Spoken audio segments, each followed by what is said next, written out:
Florida Family Association, you know, the association that somehow convinced Lowe's to pull out of the All-American Muslim show on TLC, it actually consists of one person, and his name is David Caton, and he is a complete loser. Well, we got a sense of that already, given what he's done. But you're going to love his particular problem.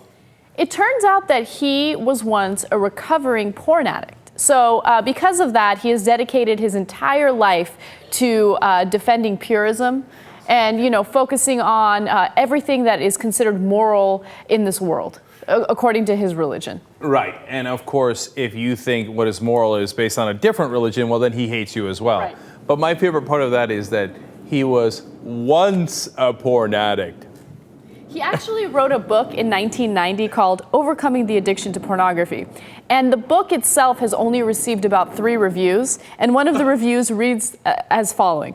It says, "My wife forced me to get this book because of my addiction. After reading it cover to cover multiple times, I found myself loving pornography even more. My addiction became worse, and now I feel as if I am on a downward spiral to other much worse things. Skip the book and instead go to an adult bookstore and buy as much as you can. Trying to get bored of pornos is better than trying to wean yourself from it." Oh, I love that, man. Look, for the millionth time in a row, if they are saying that you're trying to judge your morality, get into your personal life, it's because they've got issues with their own personal life. They hate themselves for one reason or another. In this case, he thinks he's deeply immoral because apparently he beat off to porn for decades at a time. Right. Right. And probably continues to do so. Oh, come on. Former porn addiction. I don't believe that for a second. But think about that, okay? He feels so guilty about his day-to-day sexcapades with himself that he has to, like, find a way to overcompensate by dictating the lives of other people. Right? How depressing is that? He has to make up for it, and he comes out strong. And by the way, visit the Florida Family Association website. It's laughable.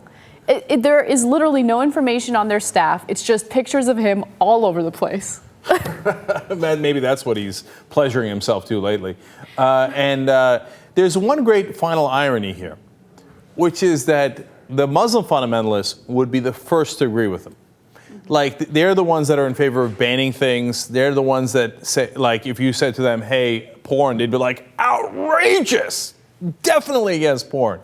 So but the thing is, on All American Muslim, the show that he's targeted, they're not Muslim fundamentalists. And so there's this great irony of, like, these guys could be just as fundamentalist as I am, so I want to ban them.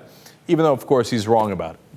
You know, the fact that we now know more about this guy makes me even more angry at Lowe's. Because it didn't take much. It didn't take much for them to pull out. They didn't really do an investigation into this organization. They didn't realize that it's one Looney Tunes guy who's running it, who has a history of porn addiction. Like, they didn't care. All it took was one complaint, one person making a big deal about it, and that's it. They pulled out.